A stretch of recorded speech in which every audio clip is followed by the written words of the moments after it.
Canada from the Pacific coast of Canada, bringing you Pacific.ca.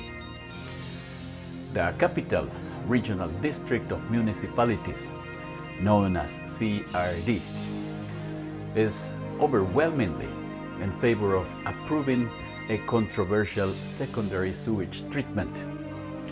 Here is the discussion of a motion to delay the current plan to build a secondary treatment and a motion to identify the best possible sewage project. That now extends beyond the initial pollution zone. There's a decreased abundance of sensitive species and an increased abundance of pollution-tolerant species. The effluent is altering the physiology of mussels on the seabed. So to say that the ocean is effectively treating our sewage, the facts do not support that. And anthropogenic contaminants are remaining in the environment.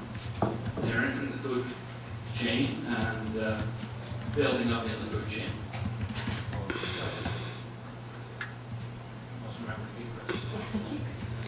Secondary sewage treatment. Secondary sewage treatment will reduce the impacts and risks to the marine environment. It will reduce DOD by at least 90%. Suspended solids. Reduce suspended solids by at least 90%. It will reduce the metals concentration in the discharge.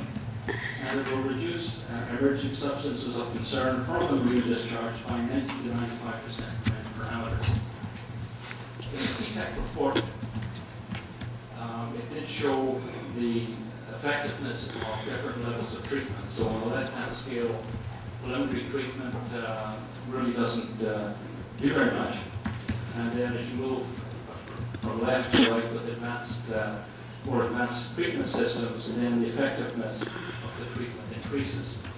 So ultimately, if you wanted to deal with virtually everything that's in there, you would have to go to advanced oxidation systems. But certainly secondary treatment is going to be a major step forward in dealing with some of the contaminants, many of the contaminants that are in our effluent going out into the ocean.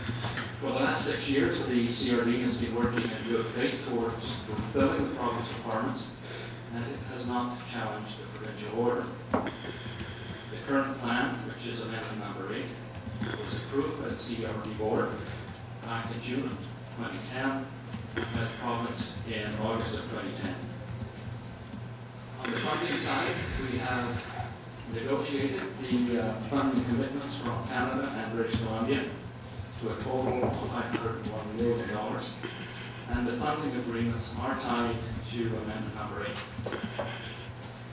8. We had a monitoring report in January of 2012 that was given to us. It said with regard to metals, most of the metals of environmental concern have decreased over time in the area around the two outfalls. Is it true that the levels of metals have increased in time over the last 10 years around the outfalls? That's what it said in our monitoring report.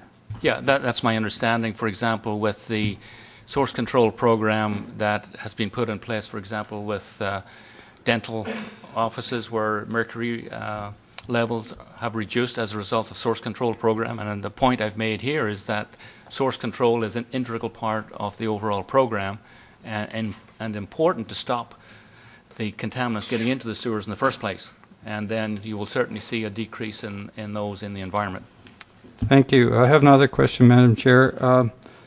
We had a presentation from the gentleman from Stantec last week, and when there was a question about heavy metals, he indicated the way to go to control heavy metals was source control. Is that not correct? Yeah, that you can't control all heavy metals by source control, but certainly, as I've said, that's a benefit and should be pursued. But there still will be heavy metals ending up in the effluent and in the sludge. And if you secondary treat, do you not concentrate them in the sludge? That's correct, but then it allows you to responsibly manage the sludge and dispose of it appropriately rather than just hoping it disperses in the environment. And would the current time, would the disposal method be Heartland landfill? No, the biosolids processing facility the sludge will be digested there and the volume significantly reduced, and the final disposal method is yet to be finalized, but one option is to incinerate the biosolids, or another option would be to dispose of them in a controlled way in Heartland. But those decisions have not been made. Thank you. You mentioned a reduction of biological oxygen demand of 90%. Is it not the case that within a short distance from the outfall, there is no apparent problem with biological oxygen demand at the current time?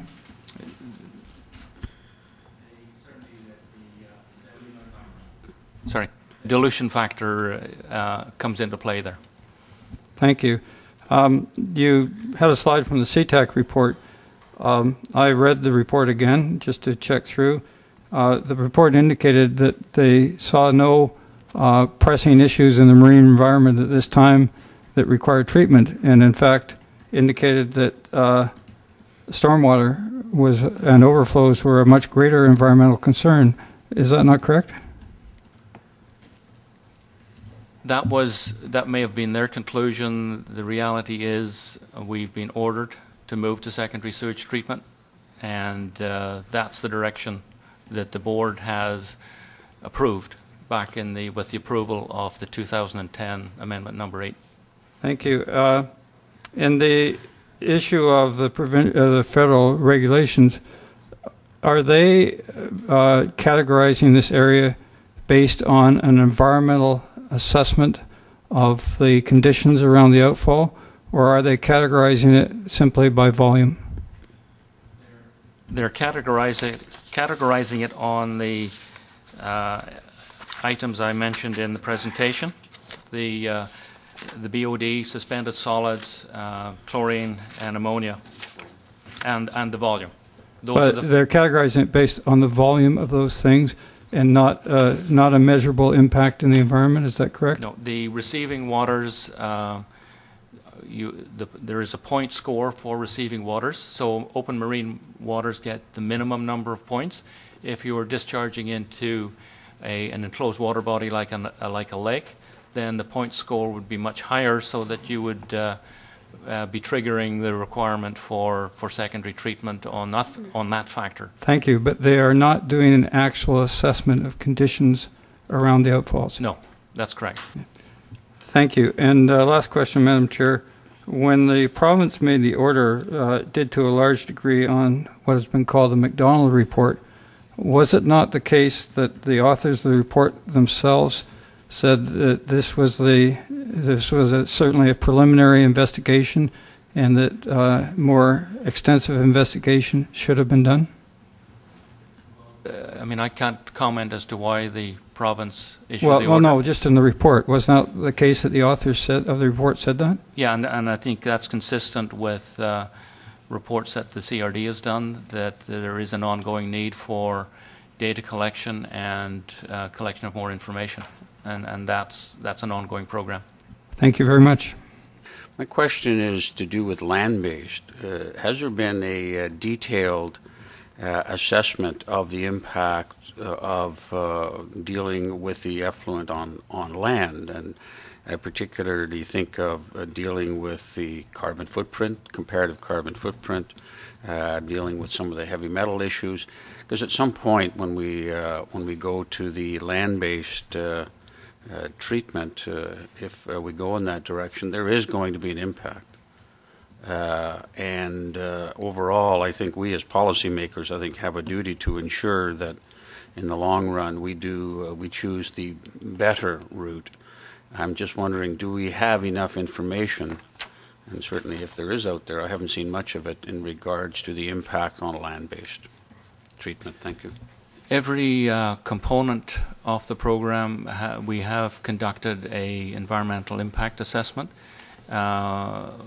using a triple bottom line approach. So we have made those assessments, and certainly managing the final biosolids in a controlled manner has got certainly advantages than just discharging it into the environment and hoping it goes away. Jack, I need to understand a little bit more. I think I just heard you say discharging and hoping it goes away with regard to the emerging complicated, awkward chemicals. When you also mentioned, I think, that 90 to 95% of the ECCs go away when we engage in secondary treatment. Is that, did I hear you correctly? Not for all parameters, but for many parameters. There is quite a bit of information out there as to the effectiveness of different levels of treatment on these substances of concern. Where do they go, Jack? Many of them, and Dr. Sim is probably better able to comment on that particular question than I am. What I was concerned about is the receiving environment. In one case, the existing environment, the fluid base is the ocean water, and on the other side, it seems to me, the fluid base is our atmosphere in so many ways. If we burn it, and they will come back, or somewhere down the stream. Yeah, air is just a fluid. Air is just a, yes. And so the premise I'm just pursuing here is that really these mysterious things are building up in the, quote, food chain of our processing here in a way that we are not sure yet where they're going to go and how we're going to get rid of them. That's an observation. So thank you, Chair. What I'm taking from this in response to the questions is that we're not really sure. These things do accumulate down the chain, and we are working to find some appropriate way in which to negate them. Yeah, and I think if you look at what the CTAC report wrote, and I think the graph that Jack was trying to show is that there's a reduction in potential risk. More treatment, there's a reduction in the potential risk associated with that. We've seen the effective changing standards across Canada. We have, 60 or 80 plants being identified as not satisfying the contemporary standards of need, and that secondary treatment is now being identified as a prerequisite, a new standard of responding. Is there a chance that we'll be looking at tertiary treatment very shortly? Typically, you go the preliminary treatment, which is what you've got now, primary, you go secondary treatment, and there's a rather interesting report that was published in 2004 by the EU. It's called the Poseidon Report. And basically what they found is that they could get most of the contaminants of emerging concern, or a lot of them, with secondary treatment. And then by the addition of advanced oxidation ozonation, they can get virtually the rest of them. And so that's the current thinking, is that you go with secondary treatment, and then ultimately you look at some sort of advanced oxidation process, which is either ozonation or UV peroxide. Do we have a footprint that is adaptable to tertiary? And Jack, you can answer that at some point in the future, okay? Yeah, just on that point, built into the concept at the moment, we have provision for the addition of UV in the future, if required. And as Rob has said, that advanced oxidation with UV and peroxide is certainly an option down the road as well. So what we're doing now is not going to preclude going to a higher standard of treatment in within the future. That footprint. Yeah. Thank you. I wanted to follow up, if I may. I was quite concerned about the introduction of the matter of individual vulnerabilities in the sense of contractual or directors' responsibilities. What gave rise to that? Through the chair to staff, please. The concern arose because of the potential for basically ignoring or not following through on what is a regulation, and both the provincial order and the federal regulation are legal obligations of the CRD, and the legal opinion we got was to confirm or otherwise what there could possibly be in terms of the CRD corporately, or liability that individual directors might incur by not complying with what is a legal obligation. Guys, I have a real struggle with that, so I'm going to leave that for the moment, but I think that's almost scaremongering, and I don't like it, but I'm going to leave that for the moment, if I may. Well, and, no, please. I understand that people think